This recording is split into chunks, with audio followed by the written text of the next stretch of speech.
পিতা, পুত্র এবং পবিত্র আত্মার নামে আমেন।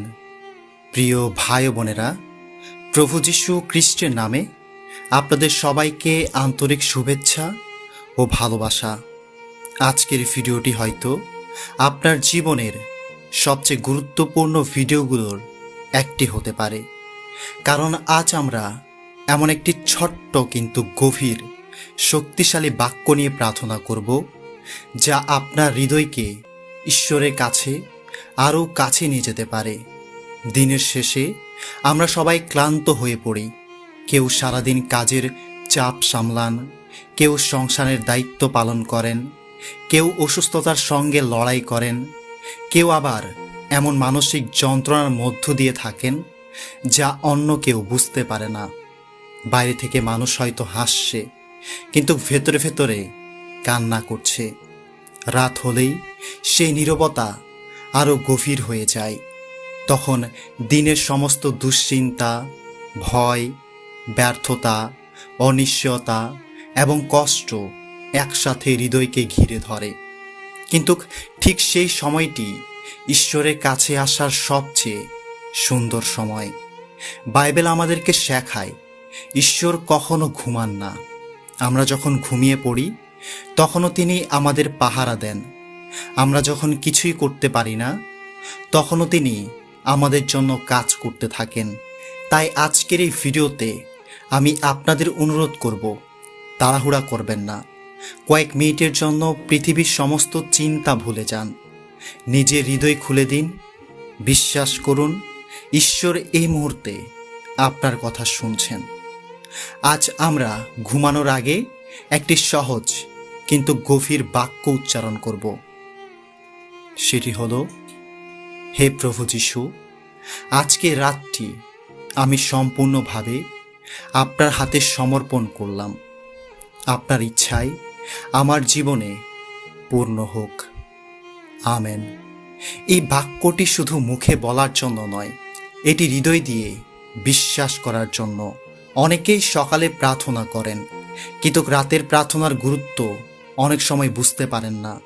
ভাবুন তো, সারাদিনে আমরা কত কিছু দেখি, কত কথা বলি, কত ভুল করি, কত দুশ্চিন্তা জমে যায়। যদি এগুলো হৃদয় নিয়ে ঘুমিয়ে পড়ি, তাহলে সেই ভার আমাদের মনকে আরও ক্লান্ত করে দেয়। কিন্তু যখন আমরা ঘুমানোর আগে সব কিছু ঈশ্বরের হাতে সমর্পণ করি, তখন আমাদের হৃদয় হালকা হয়ে যায়। প্রার্থনা মানে শুধু কিছু চাওয়া নয়, প্রার্থনা মানে নিজের জীবন ঈশ্বরের হাতে তুলে দেওয়া। প্রার্থনা মানে বলা, প্রভু, আমি সব কিছু নিয়ন্ত্রণ করতে পারি না, কিন্তু আপনি পারেন। আর যখন একজন মানুষ সত্যিকার অর্থে নিজেকে ঈশ্বরের হাতে ছেড়ে দেয়, তখন তার হৃদয়ে এমন একটি শান্তি আসে যা পৃথিবীর কোনো কিছু দিতে পারে না। হে প্রভু যীশু, আজকে রাতটি আমি সম্পূর্ণভাবে আপনার হাতে সমর্পণ করলাম। এই একটি বাক্যের মধ্যেই রয়েছে বিশ্বাস, আত্মসমর্পণ, নিরাপত্তা এবং আশা। আপনি যেন ঈশ্বরকে বলছেন, আজকের দিনের সব ব্যর্থতা আমি আপনার হাতে দিলাম, আজকের সব কান্না আপনার হাতে দিলাম, আমার ভবিষ্যৎ আপনার হাতে দিলাম, আমার পরিবার আপনার হাতে দিলাম, আমার ঘুম, আমার শ্বাস, আমার আগামীকাল সবই আপনার হাতে। এই আত্মসমর্পণের মধ্যেই রয়েছে প্রকৃত শান্তি। হয়তো আপনি বহুদিন ধরে একটি চাকরির জন্য অপেক্ষা করছেন। হয়তো ডাক্তার এমন একটি রিপোর্ট দিয়েছেন যা আপনাকে ভয় পাইয়ে দিয়েছে। হয়তো সংসারে অশান্তি চলছে। হয়তো সন্তানদের ভবিষ্যৎ নিয়ে দুশ্চিন্তায় আছেন। হয়তো আপনার কাছে টাকা নেই। হয়তো সবাই আপনাকে ভুল বুঝেছে। হয়তো এমনও হয়েছে মানুষ আপনাকে ছেড়ে চলে গেছে, কিন্তু একজন কখনো আপনাকে ছেড়ে যাননি। তিনি হলেন যীশু খ্রিস্ট। তিনি আপনার চোখের জল দেখেছেন। আপনি যে কান্না কাউকে দেখাননি, সেটাও তিনি দেখেছেন। আপনি যে দীর্ঘশ্বাস কারোর সামনে ফেলেননি, সেটাও তিনি শুনেছেন। তাই আজ রাতে আপনি শুধু বলুন, প্রভু, আমি আর একা নই, আপনি আমার সঙ্গে আছেন। প্রিয় ভাই বোনেরা, তাহলে চলুন আমরা সবাই মিলে একসাথে এই একটি শক্তিশালী প্রার্থনা করি। হে স্বর্গীয় পিতা, আজকের দিনের জন্য আপনাকে ধন্যবাদ। আপনি আমাকে সকাল থেকে এই রাত পর্যন্ত নিরাপদ রেখেছেন। হয়তো আজকের দিনটি সহজ ছিল না, হয়তো অনেক কষ্ট ছিল, হয়তো অনেক ব্যর্থতা ছিল, হয়তো অনেক দুশ্চিন্তা ছিল, তবুও আমি আজ আপনার সামনে উপস্থিত হতে পেরেছি। এর জন্য আপনাকে ধন্যবাদ। প্রভু, আজ আমি আমার সমস্ত ক্লান্তি আপনার হাতে সমর্পণ করছি। আমার সমস্ত ভয় আপনার হাতে তুলে দিচ্ছি। আমার সমস্ত উদ্বেগ আপনার কাছে রেখে দিচ্ছি। আমি আর এগুলো নিজের শক্তিতে বহন করতে চাই না। আপনি আমার ভার বহন করুন। আপনি আমার পথ পরিচালনা করুন। হে যিশু, আজ রাতে আমি যখন ঘুমাবো, তখন আপনার পবিত্র উপস্থিতি আমার ঘরকে ভরে রাখুক। আপনার দূতেরা আমার চারিপাশে পাহারা দিক। কোনো অশুভ শক্তি যেন আমার বা আমার পরিবারের কাছে আসতে না পারে। আমাদের মনকে শান্ত রাখুন, আমাদের হৃদয়কে ভয়মুক্ত করুন, আমাদের ঘুমকে প্রশান্তিতে পূর্ণ করুন। প্রভু, আজ আমি আমার পরিবারকে আপনার হাতে তুলে দিচ্ছি। আমার বাবা মাকে আশীর্বাদ করুন, আমার সন্তানদের রক্ষা করুন, আমার জীবন সঙ্গীকে সুস্থ রাখুন, আমাদের ঘরে ভালোবাসা বৃদ্ধি করুন, ক্ষমা করার মন দিন, একতা দিন, শান্তি দিন। প্রভু, আজ যদি আমি কাউকে কষ্ট দিয়ে থাকি, আমাকে ক্ষমা করুন।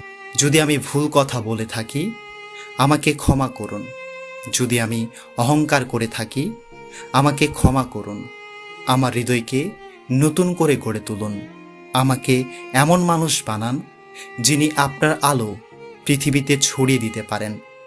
হে ঈশ্বর, আজ রাতে আমি আমার ভবিষ্যৎ আপনার হাতে তুলে দিলাম। আমি জানি না আগামীকাল কি হবে, কিন্তু আপনি জানেন। আমি জানি না কোন দরজা খুলবে, কিন্তু আপনি জানেন। আমি জানি না আমার সমস্যার সমাধান কোথায়, কিন্তু আপনি জানেন। তাই আমি ভয় ছেড়ে বিশ্বাসকে গ্রহণ করছি। আমি উদ্বেগ ছেড়ে শান্তিকে গ্রহণ করছি। আমি হতাশা ছেড়ে আশাকে গ্রহণ করছি।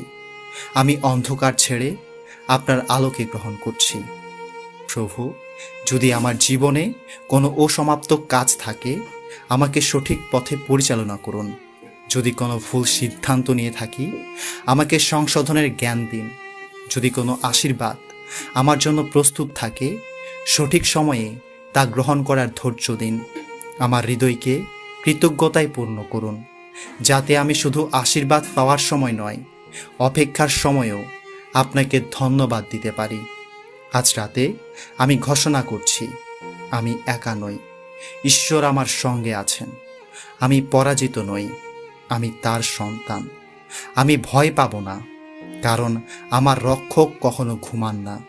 আমি শান্তিতে ঘুমাবো, কারণ আমার জীবন প্রভুর হাতে নিরাপদ। হে যিশু, আমার স্বপ্নগুলোকে আশীর্বাদ করুন, আমার আগামীকালকে আশীর্বাদ করুন। যীশু খ্রিস্টের পবিত্র নামে আমি এই প্রার্থনা করছি, আমেন। প্রিয় ভাই বোনেরা, আজ রাতে ঘুমানোর আগে এই বাক্য অবশ্যই বলবেন। হে প্রভু যীশু, আজকে রাতটি আমি সম্পূর্ণভাবে আপনার হাতে সমর্পণ করলাম।